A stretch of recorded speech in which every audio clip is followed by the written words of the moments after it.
세대에 멀리 내다보시는 그런 생각을 하신 거예요. 김대중 대통령께서. 그때 말씀하신 것 중에서 뭐라고 말씀하셨냐면 양국 국민이 이끄는 신세대를 목표로 하자.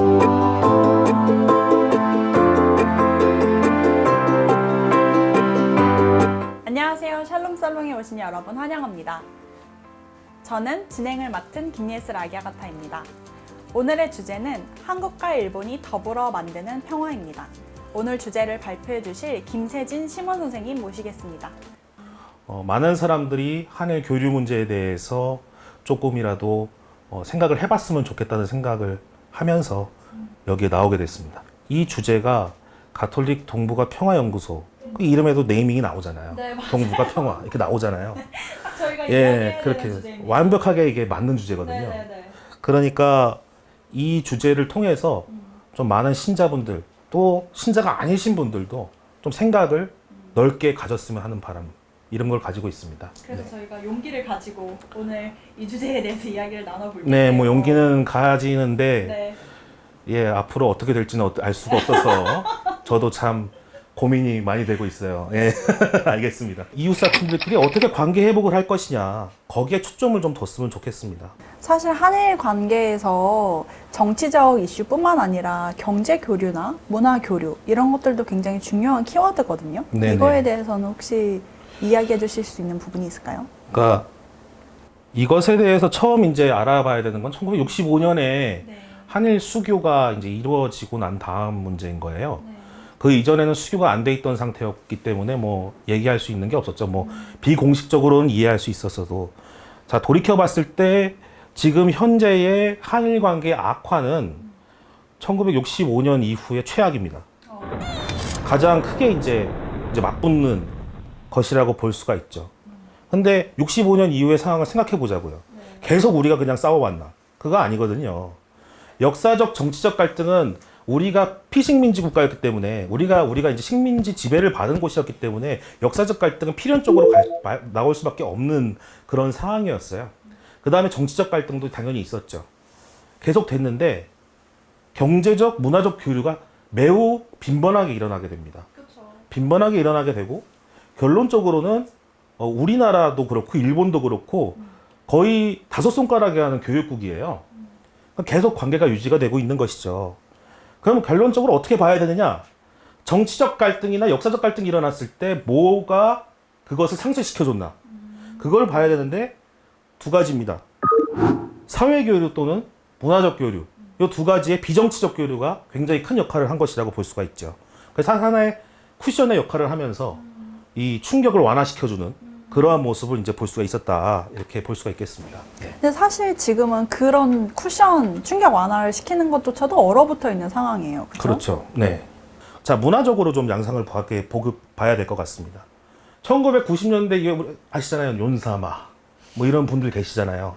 윤사마 뭐 지우히메 이러면서 나오기 시작을 하면서 한류 바람이 굉장히 세게 불어오기 시작을 합니다. 일본에서. 그렇게 되면서 오히려 역정관계가 돼버린 거죠. 지금 일본 가서 BTS 이런 거 한번 보십시오. 얼마나 장난 아니잖아요. 장난 아니고 트와이스 같은 경우에는 일본의 그 연말에 하는 최고의 그 가요 프로그램 NHK의 홍백과 앞전에 지금 3연속 출연 중인데 이렇게 지금 한일 관계가 좋지 않은데도 불구하고, 그러니까 한국의 문화가 일본에 빠르게 확산이 되고 퍼지기 시작되는 거예요. 보급이 되기 시작을 한다는 거죠. 자, 생각을 해봅시다. 일본의 극우 세력 그거 반길까요? 전혀 반기지 않아요. 이거 상당히 엄청난 문제라고 생각을 하고 있어요. 감히 한국의 그런 문화나 경제나 이런 걸 갖다가 받아들여? 난 이거 받아들일 수 없어. 이런 생각을 가지고 있단 말이에요.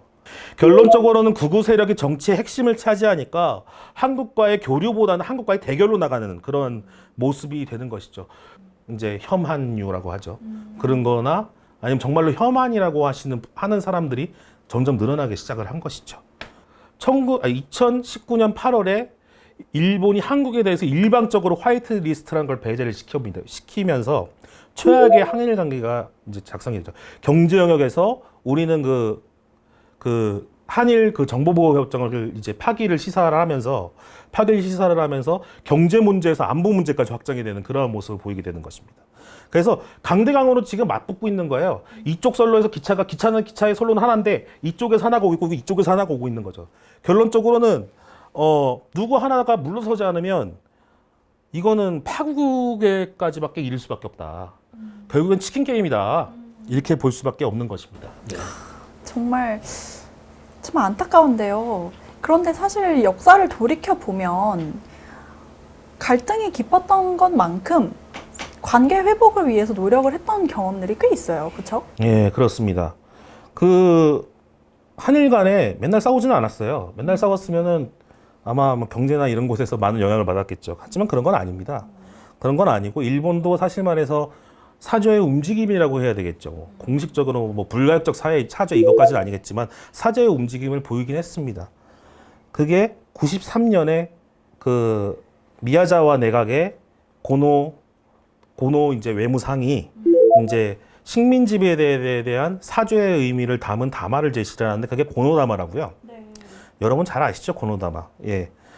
그 고노다마부터 시작을 해가지고 한 5번에 걸쳐가지고 담화문을 냅니다. 그래서 우리가 이제 주로 아는 이제 그 담화는 93년에 고노다마, 그다음에 95년에 그 무라야마 담화 등의 많은 사람들이 잘 알고 있지만 여기에서 이제 가장 진보된 형태는 얼마 전이었어. 지금으로부터 10년 전입니다. 2010년에 그때는 민주당 정권이었는데 자민당 정권이 아니고 그 간나오또 수상이 있는데요. 그때가 2010년은 한일 강제병합 100주년이에요. 네. 한일 강제병합 100주년을 맞아서 발표를 한 담화가 있어요. 그 간담화라고 해요. 그 성씨를 따가지고 간담화라고 하는데 그렇게 되니까 그 한국에 대한 그 강제병합에 대한 그 강제성을 인정을 하고 사과를 한 최초의 담화입니다. 결론적으로 5번을 해오면서 그게 발전이 된 거죠. 점진적으로 조금씩 하나의 모든 것을 사과하기보다는 점진적으로 사과의 강도가 세지고 있는 건 사실이죠. 그리고 주체는 전체적인 국가에서 한국으로 계속 좁아지고 있다는 것도 사실이죠. 예, 그래서 이제 그러한 노력의 역사는 있었다. 아예 없던 건 아니다. 그러게요. 이렇게 볼 수 있죠. 그러면 일본 정부가 한국에 단 한 번도 제대로 된 사과를 한 적이 없다라는 것도 어떻게 보면 선입견이네요. 잘못 알고 있다. 그게 예를 들어서 불가역적인 사과다. 다시 우리는 정말로 사과를 하고 배상을 다 하고 정말 돌이킬 수 없을 정도로 우리는 사과를 한다. 이런 의미는 없었어요. 이런 의미는 없었지만 아직이라는 네, 거죠. 이런 의미는 없었지만 그래도 조금씩 점진하는 의미의 사과는 조금씩 있었다. 그게 5차례. 그리고 그 98년에 있었던 그 한일 파트너십 공동선언 이것까지 합치면 6차례의 그러한 모습이 있었다는 것이죠. 네. 한일이 공동으로 낸 것도 있어요? 예, 그게 있었죠. 그게 98년의 일입니다. 네. 오래됐죠. 지금으로부터 22년 정도. 네. 좀 오래된 건데요. 그때 정식 명칭은 여기다 제가 써가지고 왔는데 네. 왜냐면 제가 잘 못 외워요. 기억력이 없어가지고. 예, 21세기 새로운 한일 파트너십 공동선언이라는 게 나옵니다.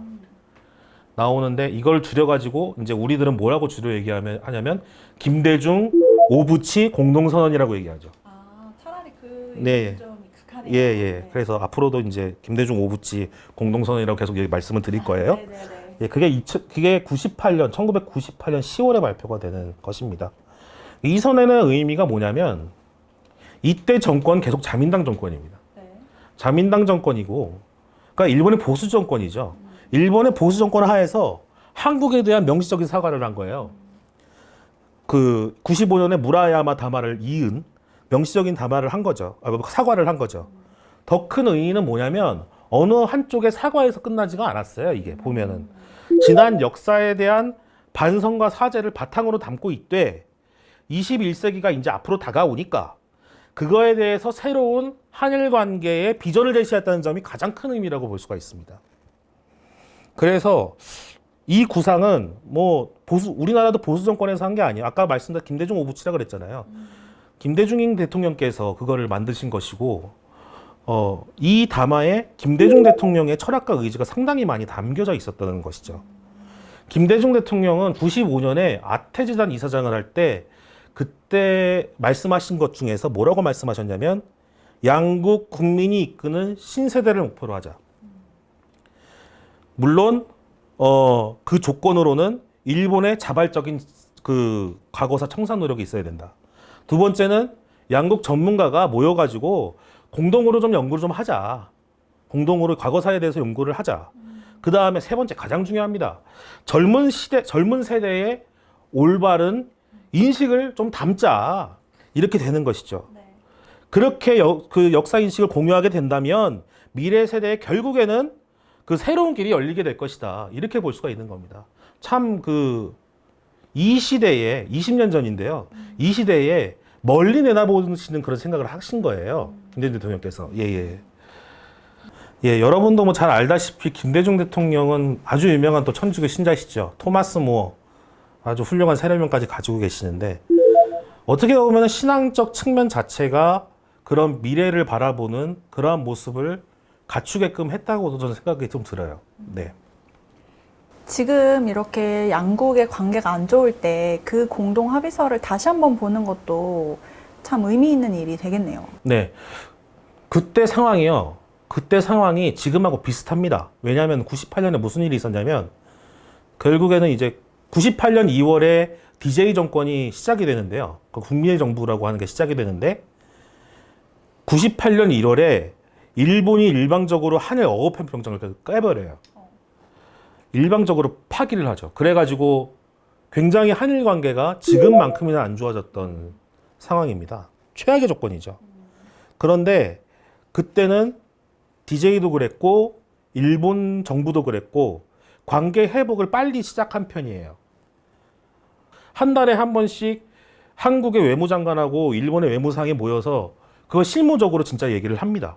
그렇게 돼서 한일 어업협정 파기가 된 지 9개월 만에 이 선언이 발표가 되고 결론적으로는 최상의 관계로 간 거죠. 경제협력이나 안보협력뿐만이 아니고 굉장히 금단의 영역이었습니다. 문화 개방하자 이렇게 된 겁니다. 당시에 문화 개방하자 이렇게 했으면은 외생 문화가 들어온다 뭐 많은 얘기들이 있었어요. 네, 거부감이 있고요. 뭐 그랬죠. 그리고 말자 일본 만화 보면은 빼앗겨다가 다 불태워버리고 그랬던 기억도 있는데. 네. 예. 결국에는 한일 대중문화의 개방을 단계적으로 하자. 그래서 요거는 이제 4단계로 나눠지긴 하는데 그 금단의 영역까지 이제 제기가 된 거죠. 결론적으로 제 생각에는 김대중 대통령이나 오부치 총리나 오부치 수상이나 굉장히 미래적인 사고를 가지고 있었다고 볼 수 있고 거기에 대한 공동선언은 역사나 정치적 문제에 얽매이지 않고 한일 미래 비전의 이제 제시 요거에 중점을 둬서 새로운 미래를 재촉하고자 했다. 요거에 큰 의미가 있는 것이죠. 네. 미래 하니까요. 네. 저도 그렇고 김세진 선생님도 그렇고 가톨릭 신자이고 또 저희는 청년이잖아요. 네. 이 둘의 정체성이 미래하고 좀 잘 맞을 것 같은데 또 네. 저희들의 역할이나 뭐 그런 특별한 점이 있을까요? 자, 그 말씀을 하시니까 떠오르는 거는 그 일본의 그 나가사키들 많이 가시잖아요. 성지순례나 이런 거를 이제 하러 많이 가시는데 거기에 자주 가시는 곳이 26성의 그 기념관이라고 있습니다. 그 원폭 그 근처인데 거기 가면 그 참 희한한 모습의 동상이 하나 있어요. 그게 뭐냐면 정식 명칭이 고이치 디에고와 조선인 복자 카이요 순교 현양비라고 하는 그런 동상입니다. 그 다음에 거기 3층 가시면요. 그 일본의 그 전통적인 그 복장이 아니라 그 특이한 복장을 하신 분이 있어요. 그 조선, 그니까 한복을 입으신 그 분의 초상화가 이렇게 있는데 거기 그게 뭐냐면은 조선인 순교 복자 빈센트 카운이라 그래요. 그런 분이 이제 계세요. 근데 이 두 복자가 보면 임진왜란 때 그 왜군에 끌려서 가신 분들입니다. 전쟁 포로들이죠. 복자 카이오라고 하는 이제 분은 이제 한국에서는 원래 스님이었어요. 아, 그래요? 네, 스님이었는데 이분이 이제 전쟁 포로로 끌려오게 되죠. 전쟁 포로로 끌려오게 되는데 거기에서 이제 우리말로 회심이라고 하죠. 네. 그런 걸 하면서 이제 가톨릭에 이제 귀의를 하기 시작합니다. 그랬는데 결론적으로는 박해를 받게 되면서 이분이 끌려가게 돼요. 끌려가게 되는데 거기에서 농부였던 고이치 디에고라고 하는 사람을 만나요. 신자죠. 농부였습니다. 그냥 이분인데 그 감옥 속에서 고문도 당하고 뭐 여러 가지의 그 핍박과 박해를 받으면서도 이 두 분은 굉장히 그 신앙 안에서 깊게 교감을 했던 그러한 모습이 있어요. 그래서 똑같은 날에 똑같이 화형을 당해요. 그 모습이 그 현양비에 나와 있는 것입니다. 예. 실제로 임진왜란 때 조선에서 끌려가신 분들이 많이 천주교 신자가 됐다고 예. 알고 있습니다. 그게 이제 여러 가지 역사적 상황이 있는데요. 네. 1598년입니다. 정유재란 다음인데요. 그때 나가사키 교구장 주교였던 분께서 노예 매매에 연루된 신자들을 파문한다는 조치를 발표해요. 그러니까 노예 매매를 해? 그럼 너 파문 이렇게 되는 거예요. 네. 넌 우리 신자 아니야 이렇게 되는 거죠. 그러니까 신자인 일본인들이 거기에 겁을 먹었어요. 그리고 그 당시에는 일본 사람들이 되게 천주교 신자들이 많았거든요. 그 지역에. 그러니까 노예 상태에 있었던 조선인들을 해방을 시킵니다. 그 숫자가 대략 7,000명 정도 돼요. 그래서 그 사람들이 세례를 받기 시작을 하죠. 그곳에는 조선인 신자를 대상으로 한 성당도 있었다는 얘기도 있습니다. 그래서 일본인 신자들과도 동지적 관계로 계속 얘기를 하게 됩니다.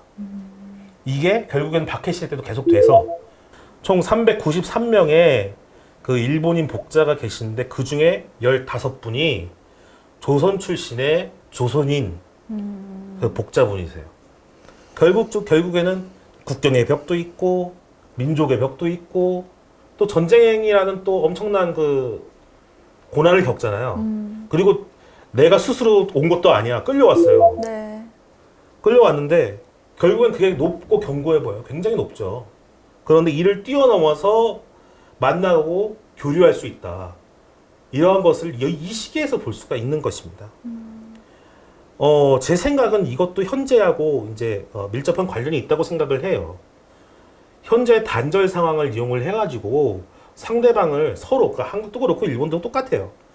서로 증오하고 차단하고 욕하고 그러는 것보다는 대화를 통해서 교류하고 그거에 대한 오해를 풀어가는 게 지금의 문제를 뭐 해결할 수 있는 방법 아니겠어요? 그쵸. 예.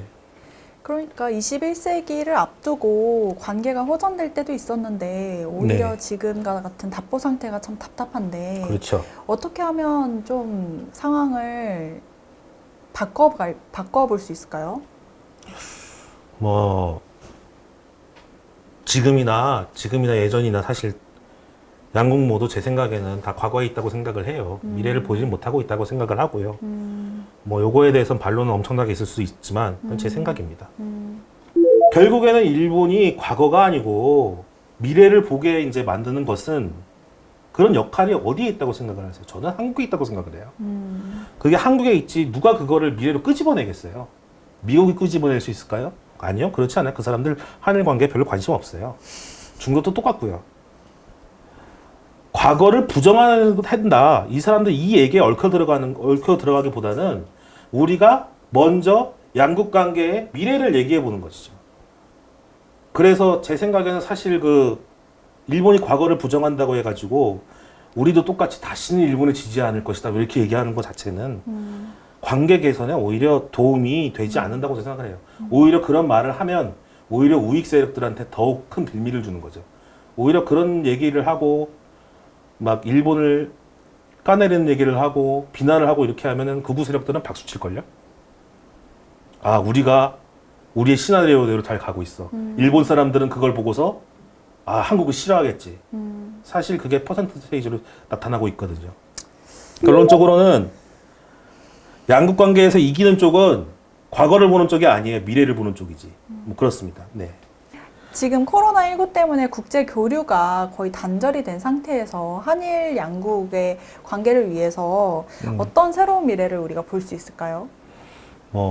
사실 말씀드려서 지금 기회가 어떻게 보면 더 좋은 기회라고 저는 생각을 해요. 특히 한국과 일본의 가톨릭 교회가 중심으로 그 과거에 집중된 시선을 미래에 돌릴 수 있는 중요한 역할을 맡을 수 있는 중요한 기회다.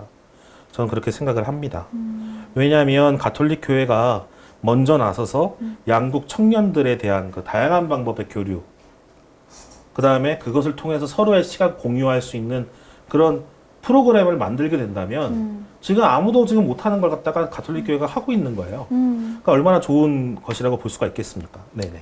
그러면 혹시 제안하시는 방법이 있을까요? 한일 가톨릭 청년들이 함께 할 수 있는 무언가?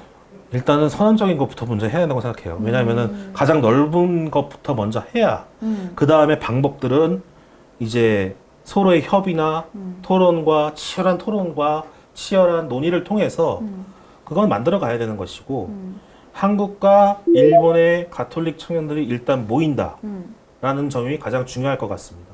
근데 지금 코로나19 상황 때문에 안 되잖아요. 네. 그렇게 되면 뭐 언택트, 뭐 요즘에 언택트라는 얘기 많이 나오잖아요.